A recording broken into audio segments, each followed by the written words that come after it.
Lulu there with the man from the Golden Gun, obviously from James Bond. Anyway, I hope you're all enjoying the weather out there, but please do be careful. And Simon, have you got any advice for people out there who, we're not used to this weather, are we?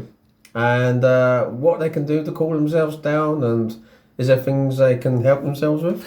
Well, one thing is basically stay at midday sun. So if you're going to go for a jog or a run, I go 6, 7 o'clock in the morning and then get back.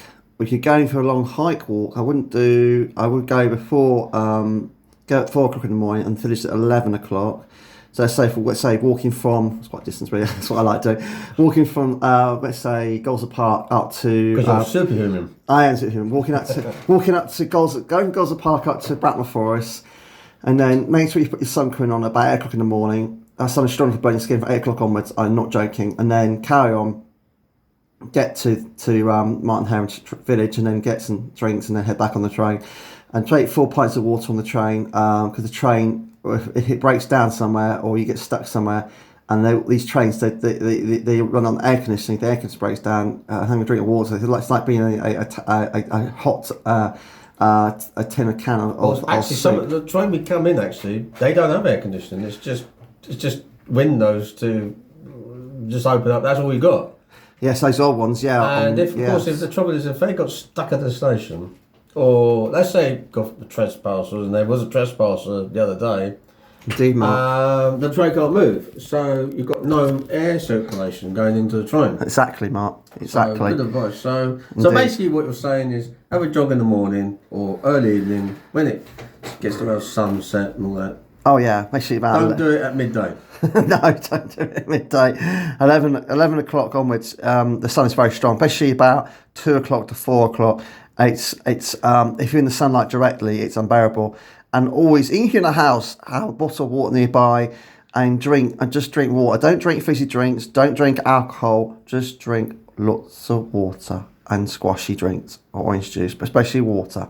I think a cup of tea is pretty not cool. Yeah, I know you don't like hot drinks. No, I don't. No, I don't. Also, pull your curtains.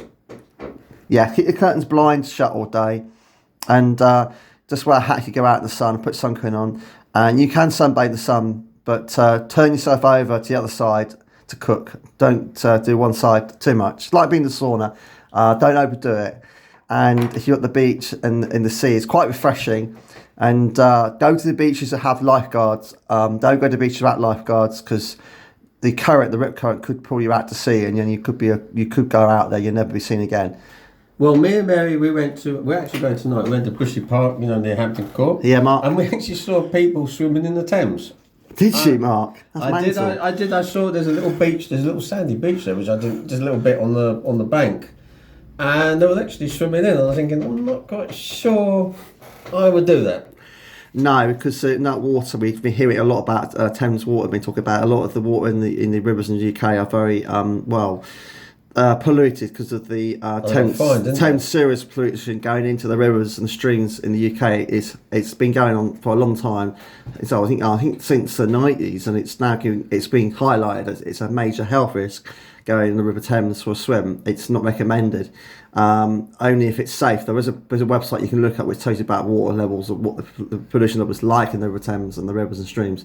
But they recommend not to go swim in the River Thames. If it's a lovely hot day, it looks tempting. You get in that water. If you go underwater, you're going to get ill and you're going to end up hospital. Trust me, I've been in a hospital recently. I've been well myself, and it's. The NHS is on its knees and it's no fun. And I was there on a hot sunny day in May, the 1st of May. It was 29.5 Celsius and it was too hot in there. And this poor old man in front of me wasn't very well and needed help. And the nurses just weren't there and he needed a lot of help. Was in the hospital? Yeah, it was too hot. He had no drink on his bedside. And literally, I got some of my drink, gave it to him, and I said, "This is madness. Let's carry it on." So, are you feeling better now? I'm much better now. My body's healed up. The cut where it was on my body is now healed up. I can run and walk now. I can get to normal juice as well. I've been on light juice for 2 weeks. It has been a bit tedious, just pushing the broom up and down, but it's been worth the wait. And I can walk to London next month. I'm going to walk in London next month. I've already walked to London this year once already. I'm going to do another one in July. I haven't walked to London in July if I thought it'd be a new one to me. Might be get hot, but I want to do it below 30 degrees, not above 30 degrees. 28, 29, 26, fine. Anything above 30 degrees. Nigel will know walking to London that temperature. Just to clarify, you did hear it right. He is going to walk to London. This is from Woking, which is what, about 30 odd miles? 45 miles. 45 miles. Yes. Two marathons one day. I did to Weybridge once, and that killed me. Yeah. So how long? So obviously this time of year, obviously today is the longest day of the year. It certainly is, Mark. Summer solstice, and so obviously this is the best time to do it. To do them sort of things. How long would it take you to walk from Woking to? It would take you about 11, 12 hours, and then another 3 or 4 hours of walking around London. I'm going to make it a longer walk this time. I'm going to include, I think it's one of the other parks, Highcliffe Park, or what you're going to call it, not far from Buckingham Palace. So that's obviously you stop for breaks already. Yes, mainly drink breaks. I wouldn't eat too much as I walk to London because of the issue with the toilet. Because the public toilets in London are very hit and miss, and they're not. You leave early in the morning 4 o'clock. There's no toilets open until about 9 o'clock. So the toilet is an issue when you walk to London. Unfortunately, walking that distance, it takes all day. But in the summertime, it's worth it because it's light when you get to London compared to the winter time, which I did earlier this year, and it's a lot nicer.